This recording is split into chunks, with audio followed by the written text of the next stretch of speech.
Brought to you by Kenneth Nugent. From the station that's on your side, this is News 12, First at 5. Valuing the lives of those who serve us, how legislation on Capitol Hill is honoring our veterans and improving the care they receive. But first, it is a sunny day out there now as we take a live look over the medical district. But that good weather, it is this evening, generally going to stay in the 80s and 70s as we head towards midnight. Now, weather looking fairly nice this evening, only isolated storm chances. We'll have a look at those higher storm chances tomorrow in just about 10 minutes. Thanks, Riley. President Biden signing several bipartisan bills into law today that improve health care for veterans. As Natalie Brand explains, one of the new laws expands access to breast cancer screenings and is named after a veteran who recently passed away. Morning! CBS News spoke with Marine veteran Dr. Kate Hendricks Thomas less than 6 months before she lost her battle with stage 4 breast cancer, leaving behind her young son Matthew and her husband Shane. The radiologist said it looked like I'd been dipped in something. Hendricks Thomas learned of her diagnosis at age 38, more than a decade after returning home from Iraq, where she was exposed to toxic burn pits on base. Fellow Marine veteran Mindy Beyer has been closely tracking legislation named in her friend's honor, requiring the Department of Veterans Affairs to provide mammograms for those who served near burn pits or had other toxic exposures, regardless of symptoms, age, or family history. We hope that the message is getting out to veterans. If you have been serving, even if you weren't around burn pits, there's a possibility you were around some sort of toxic exposure. Please go earlier. Please check yourself out. The legislation is one of 9 bills for veterans the president signed into law Tuesday. Because veterans are the backbone, the spine of who we are as a country. We owe them. We owe them big. This signing ceremony comes with pressure on Capitol Hill to still pass legislation to help an estimated 3.5 million veterans exposed to toxins in more recent conflicts. It took Hendricks Thomas 3 years to get her claim approved after it was initially denied.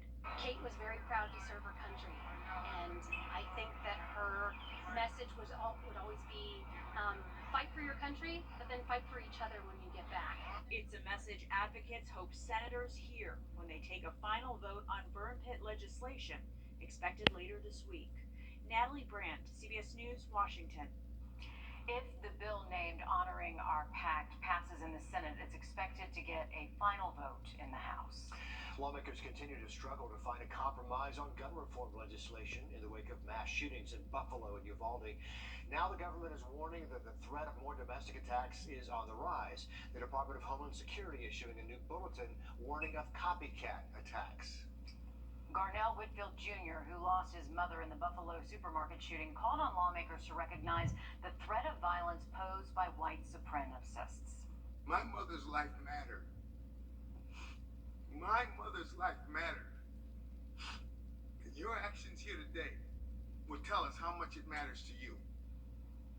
Senate negotiators appear to be focusing on helping states enact or improve red flag laws. Those allow courts to seize guns from anyone deemed dangerous, as well as new mental health measures and increased school safety funding. As the nation grapples with a series of mass shootings, one Georgia man says he has a way to help protect children in the classroom, and it is a bookshelf. That's simple. Tracy A. McPeer reports a subtle way to approach what seems to be a growing problem.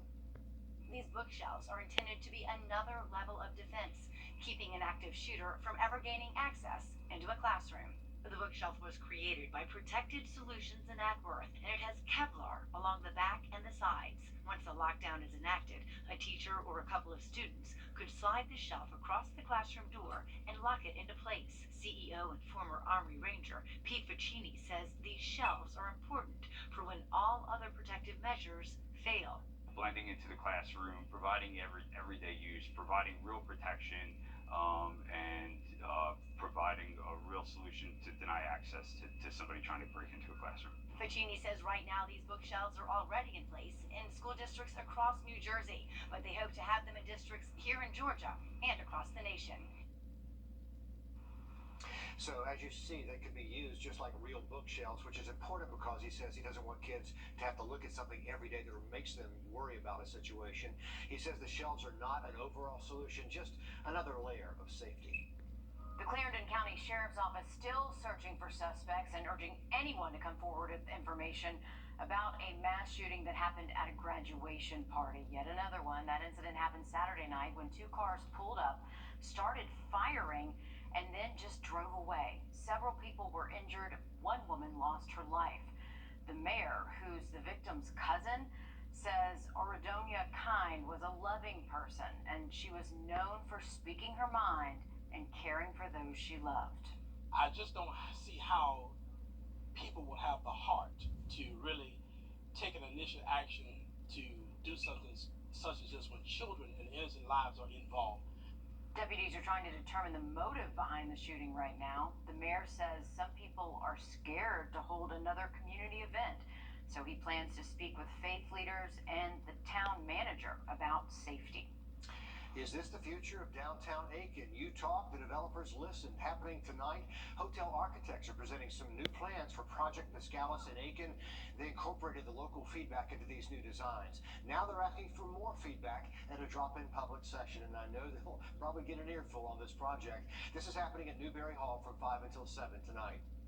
One of the major changes from previous designs, the new plan returns to two-way traffic and parking on Newberry Street in downtown Aiken. They also make major revisions to soften the hotel's look and better capture the Aiken look, which was requested from architects. Meanwhile, in Richmond County, a chance for you to learn more about the plans to redevelop the old Regency Mall property. A town hall meeting tomorrow about that project, as well as other projects for South Augusta. You have a chance to speak up about what you want to see in the community there. All this happening at the Henry Brigham Community Center tomorrow at 6 o'clock.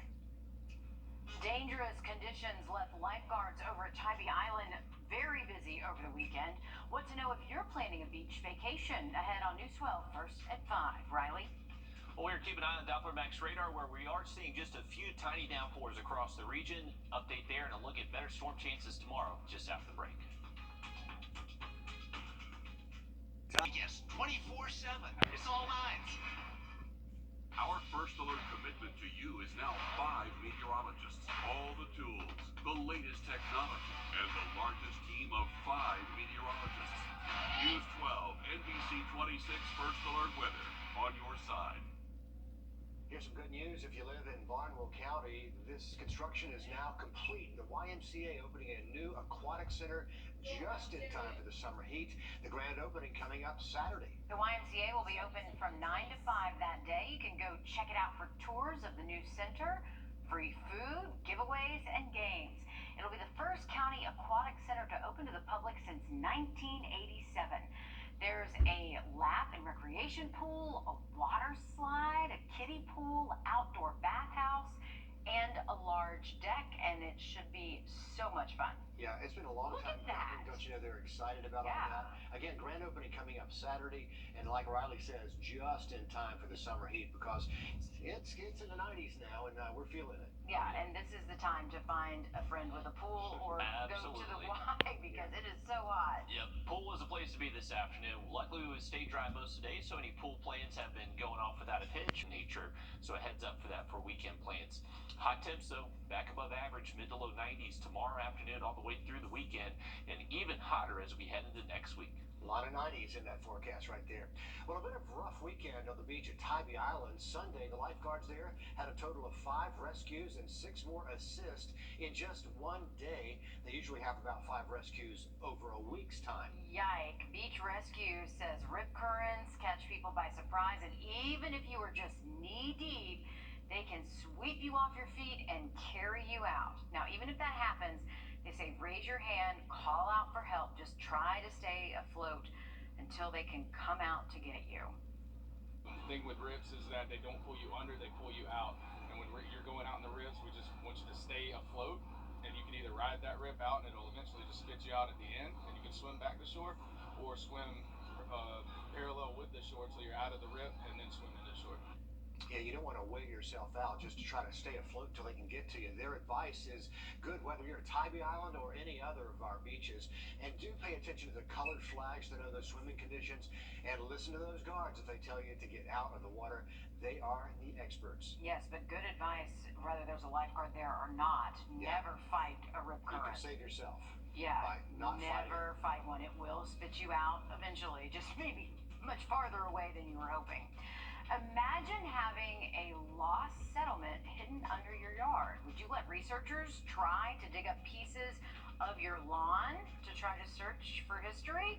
Well, a team is trying to do just that. We'll talk about it ahead. First at 5.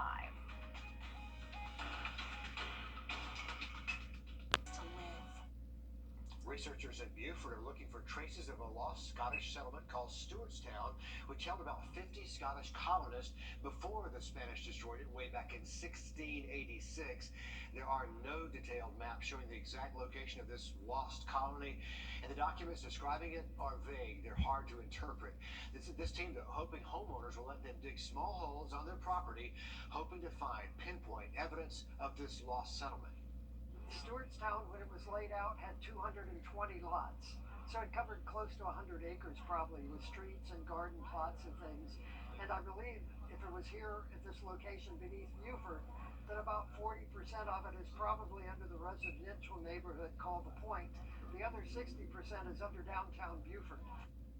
Educated guesswork, he says. This crew of about 10 people will start excavations in August. Starting next month, you'll pay 2 cents more per gallon of gas in South Carolina for the motor fuel user fee. The fee goes towards road, bridge, and infrastructure construction, and it'll be up to 28 cents per gallon in July. That is, of course, on top of fluctuating fuel prices. Right now, the average gas price per gallon in Richmond County is $4.33 per gallon. In Aiken County, it is $4.50 a gallon. Those are both lower than the national average, by the way, of $4.92. Governor Henry McMaster says the Palmetto State won't suspend the gas tax because it is needed to pay for road improvements. Again, that's not the answer. We have projects that need to be built that are dependent on that state law, and it's not that state law that's causing the problem. If you pay taxes in South Carolina, you can claim a tax credit to offset that tax. There is a link for how to do that on our website, wrdw.com. The gas tax is currently suspended in Georgia. That is set, though, to expire in mid-July. Grant me hope. You'll need to be alert when driving around Columbia County for some lane closures this week. Coming up just ahead on News 12 First at 5, what the road work will mean for the surrounding area and what you need to look out for. We've done the homework for you. Next. Join us.